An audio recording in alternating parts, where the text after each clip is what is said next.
Hey guys, welcome to the Prince Asbel channel. I decided to follow up my Anita Sarkeesian and Laura Hudson versus the Facts of History video with some quotes from the Memphis Diary of Ida B. Wells. Reason is because, well, there seems to be this presumption that Ida B. Wells was, she had to be defiant, as Anita Sarkeesian said. She had to speak up for herself, and that she viewed men as these horrible people. But I've read the Memphis Diary of Ida B. Wells, and some of the things they say, they seem to presume things that just don't fit. So we're going to read some quotes from the Memphis Diary of Ida B. Wells, because that's what we do on the Prince Asbel channel. We find women's diaries and read them aloud for the entire world to hear. Actually, this book was also recommended to me by Laura Hudson before she blocked me on Twitter when she found out I was a critic of Anita Sarkeesian, presumably. She went ahead and recommended this book to me if I wanted to get to know Ida B. Wells personally. Oh yeah, first, Laura Hudson quoted this, what I'm about to read. She quoted on a picture that she tweeted. Yeah, Laura tweeted this picture, and it's got a picture of Ida B. Wells, and there's a quote. Gonna go ahead and take a look at it here. And it says, let me zoom in a little bit. I have never stooped to underhanded measures to accomplish an end, and I will not begin at this late day by doing what my soul abhors, sugaring men, weak, deceitful creatures with flattery to retain them as escorts or to gratify a revenge.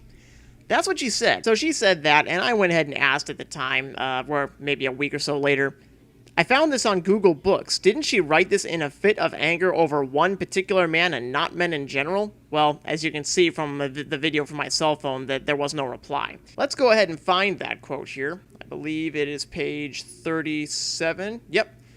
37 through 38. Let's take a look at it. I went in my room and wrote and asked him if he was earnest when he asked me if I would try to love him. He replied that he was indeed. I then said, all right. I know it is unchristian-like to burn for revenge as I do, but a demon is tempting me to lead him on and fool him at last. When I think of how I could and can fool him, and of his weak imaginings to the contrary, petty evidences of spite work, that he has been safe hitherto because I would not stoop to deceit. I grow wild, almost, and determined to pay him back. But I cannot do that. I will do the right as I know it, because it is right and not as for pay. I have never stooped to underhanded measures to accomplish any end, and I will not begin at this late day by doing that my soul abhors, sugaring men, weak, deceitful creatures with flattery to retain them as escorts or to gratify a revenge. And I earnestly pray my Father to show me the right and give me the strength to do it because it is right, despite temptations. Did Laura Hudson ever stop to consider that perhaps since Ida B. Wells wrote this in her diary and said that she was not going to try and wreak revenge, that maybe it wasn't appropriate to broadcast this tweet to the world and be like, woohoo, you go girl, you said men were weak, deceitful creatures. Isn't that the very revenge that Ida B. Wells was saying she should not seek out, and that she was asking God to do the right thing by not doing that? Did she ever think about that? Did she even think of it for a second? Oh, and did Ida actually think that all men were this way, or that men in general were like this? Not really. You read this diary and you see that she likes certain men and she dislikes certain men for various reasons. But I especially like pages 77 through 78 because they make this point pretty clear. I had heard it asserted before I got to Holly Springs that Will and Annie would be married, but the time was near at hand, and I had met no one who could tell me positively that it would happen, or that had received an invitation, but an idea prevailed that it would be at the students' reunion.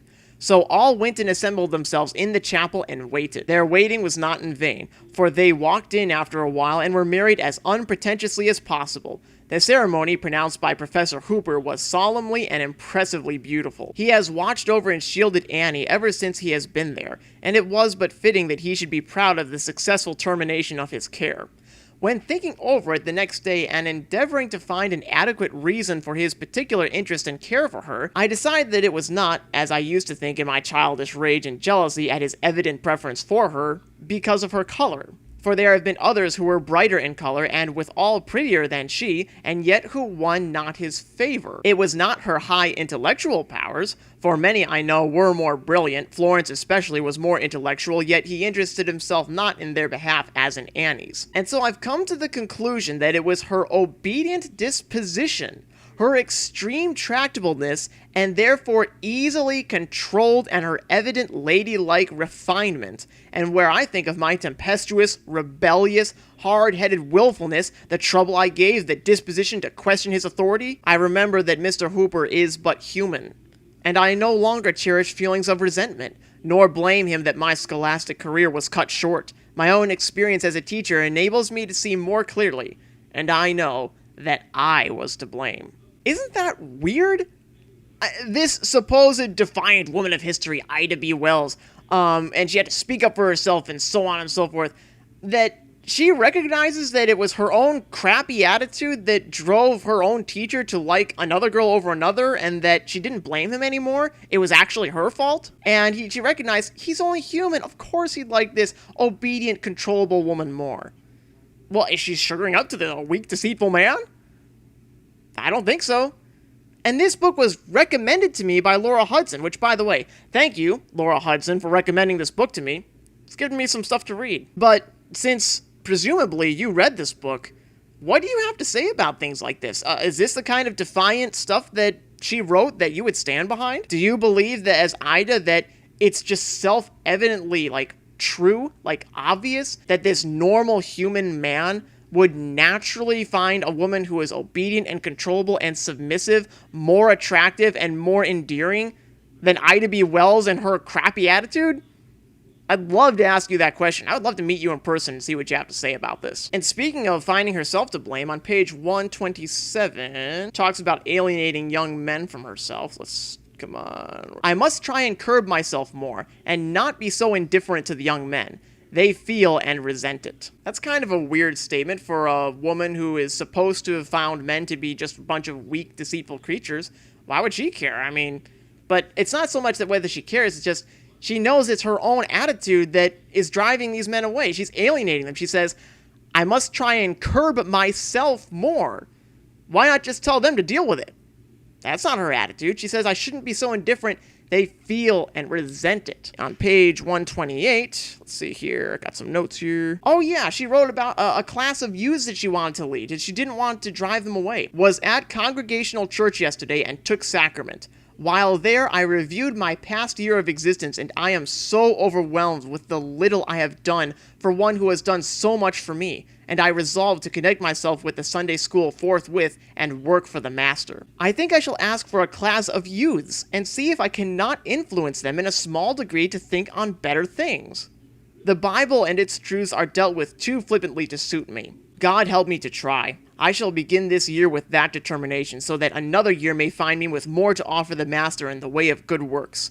God help me to be a Christian, to so conduct myself in my intercourse with the unconverted. Let it be an ever-present theme with me, and oh, help me to better control my temper.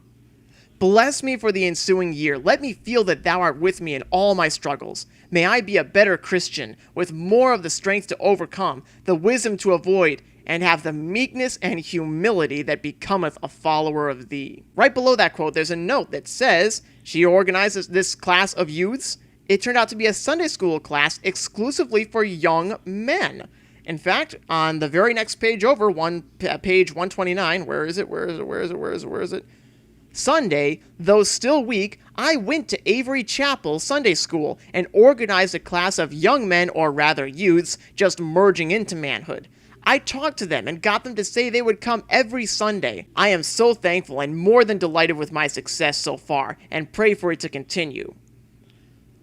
But I seem to be a failure so far as my own brother is concerned, for I speak harshly or indifferently and repulsively to him before I think of the consequences. I can get along well enough with other boys, but am too hasty and impatient with my own. God help me be more careful and watchful over my manners and bearing toward him. Let not my own brother perish while I am laboring to save others. So she's not only delighted at being able to lead a class of young men just entering into manhood, she's like, I got them to attend church, she was happy. And at the same time, she still found herself at fault because at the same time, the very temper that she was just praying about in the previous page is the very thing that was driving her own brother away. She still found herself responsible for even though she succeeded in drawing in a class of young men, she found herself responsible for driving away her own brother. Why not say that, well, I will not stoop to sugar these weak, deceitful creatures, these men? Why didn't she say that? Why did she hold herself responsible? This isn't the language you would expect to hear from somebody who seems to view men in general as deplorable. She cares about them and holds herself responsible for alienating them and driving them away from her. Page 134. This is where it seems like, if Laura Hudson's view of Ida B. Wells is correct, that she started to sugar some weak, deceitful men. She writes, Mr. Dardis Jr. walked home with me and read me a severe lecture on going to the theater. He showed me how his father, Professor Thompson, Mr. Greenlee, Mr. Selectman, Dr. Burchett, etc. regarded it, and that he now considered that I was one who failed to practice as I preached. I regretted it more than I can say all along, but not so keenly did I see the wrong or think of the influence my example would exert until then. I had not placed so high an estimate on myself. He certainly gave me food for thought, and hereafter, when I grow weary or despondent and think my life useless and unprofitable, may I remember this episode, and may it strengthen me to the performance of my duty, for I would not willingly be the cause of one's soul being led astray. O thou help of the weak and helpless, help me be firm and strong for the right, and watchful for my own conduct. Guard me aright, and grant me success. Wow, this guy read her a lecture. He said, you shouldn't go to the theater. That was inappropriate in this man's eyes. Why didn't you just tell him to screw off? Why didn't she just dismiss this man as a weak, deceitful creature? Why did she stoop so low and pray to God for the help of the weak and the helpless, to be firm so she doesn't lead a soul astray? That's definitely not something I would expect from someone who thought that men were these weak, deceitful, vile creatures. There's other things we can go over. I mean, Anita Sarkeesian published some stupid rap video about Ida B. Wells wherein they said something about white girls never gave Ida wings. Ida B. Wells is a really big deal. Ida B. Wells, she be keeping it real. Road to reveal all the racist slang. Tell her dope with the quill, had to say some things about the ropes and the ghosts and the votes of our folks. Also, white ladies never gave her wings. Please take a break from writing emails to think about the greatness Ida B. Wells. You heard what you said, even though white girls never gave her wings. Also, white ladies never gave her wings. White ladies never gave her wings. White ladies never gave her wings. Why white girls, Samus? Anita Sarkeesian, Laura Hudson. Why only say that white girls never gave her wings? Why not say white people in general, men and women alike? Probably because in this book it's replete with examples. I didn't say that right. Replete with examples of men who helped her out all sorts of different ways, monetarily. They visited her and so on, and it's all throughout this diary. And so I'm thinking, maybe when they were making this rap, Laura Hudson made sure to say, now make sure you're specific, make sure to say that it's white girls who never gave her wings. But how does Laura Hudson know that? I mean, I have quotes from all sorts of places here where women are mentioned that did stuff for Ida B. Wells that we don't know what their race is. At least I don't think so. Let's go ahead and look at it. Page 129. Mrs. Rickman has given me a tempting invitation to accompany her home this summer, but alas, I cannot on Lily's account. I like not the idea of sending her away from me and to strangers at that. No, that will have to go, as many other such offers have done. I cannot accept it. I will teach this summer. She is a good woman, though, and I feel as near to her as to a mother. Page 144. Went to Mrs. Henderson's and ate another dinner. Page 162. No seasickness. Hope to get through all right. At any rate, Miss Patton is with me. She is a doctor and will take care of me, but I don't think I am going to need her. Page 163. 8th day. We got to Queenstown this morning and our letters back to the States were mailed. I also received unexpectedly a letter and telegram from Miss Impey telling me to come directly to her home in Somerset. I had cabled her when I sailed. We reached Liverpool too late tonight to land. 9th day. Woke up this morning to find out ship standing in the middle of the Mersey River opposite Liverpool. Landed about 9:30 a.m. Went through the customs office assisted by the baggage master of Bywater, Tawdry & Company, who directed us to Shaftesbury Hotel, where I shall stay with Miss Patton until she sails Saturday, then go to Miss Impey. Page 170. Mrs. Williams treated me to cream. I don't know what that means. I'm assuming ice cream? I don't know. Page 172.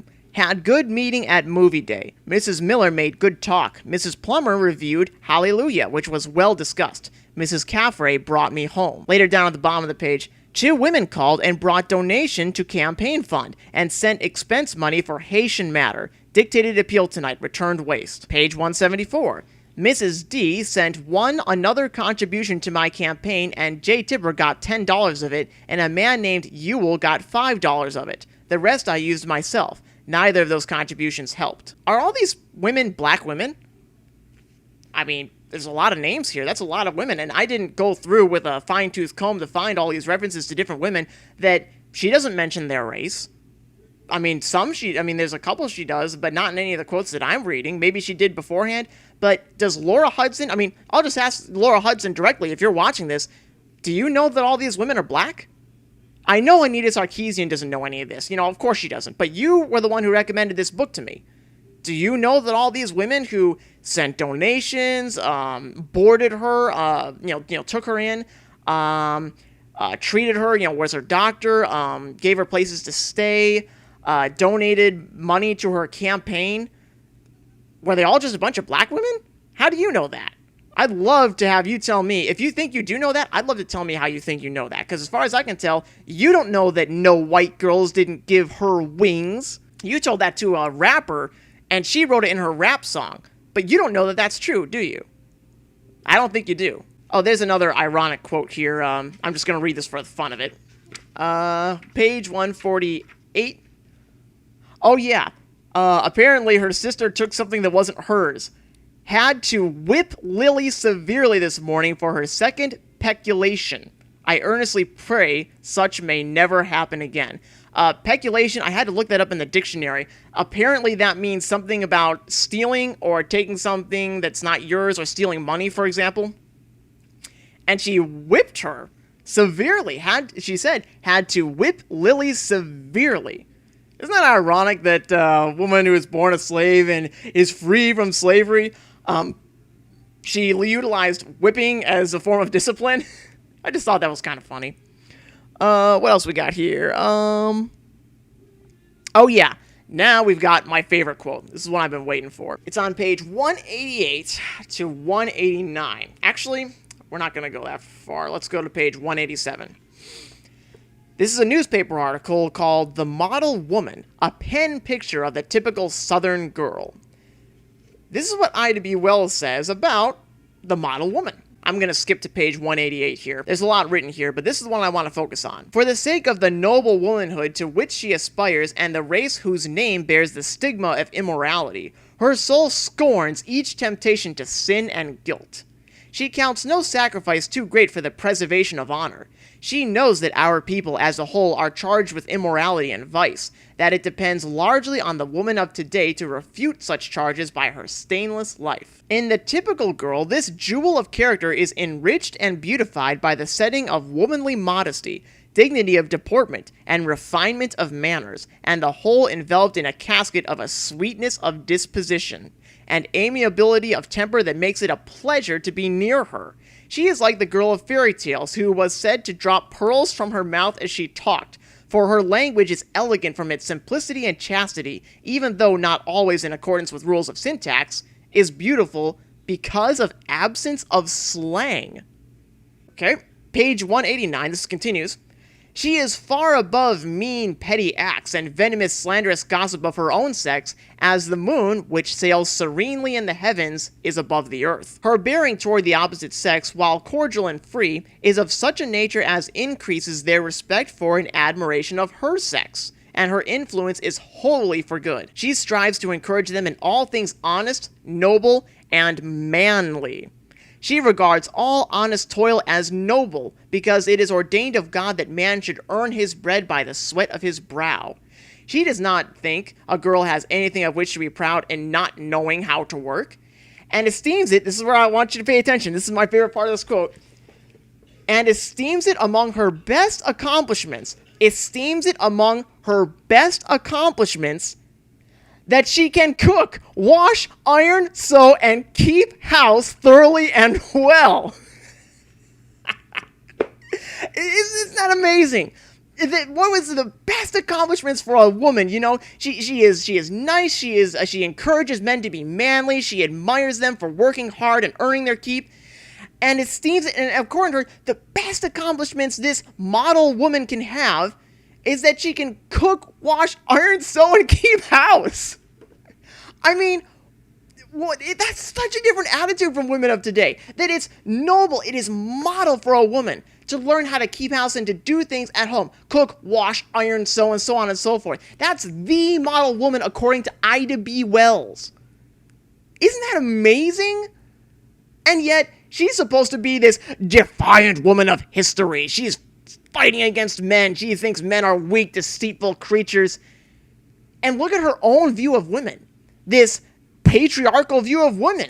Their best accomplishments are not to be defiant, are not to be rude or disrespectful or to think low of men, but to hold men in high esteem and to find that their best accomplishment can be to run the household properly. Will this ever be mentioned in Anita Sarkeesian's video, her episode about her? Will anything that I just read, with the thing that I just read, will that make the cut? Will that be the defiant thing that she said that is worthy of praise? I really doubt it, but it just goes to show you something. When feminists talk about history, don't be afraid of finding the material yourself and read it. All you have to do is just read it for yourself. This is a goldmine of information. History just isn't the way feminists make it out to be. So I want to say thanks once again, Laura Hudson, for recommending this book to me. It's been a pleasure reading it. Thank you all for watching. I hope you enjoyed these quotes, and I hope to see you again on the Prince Asbel channel.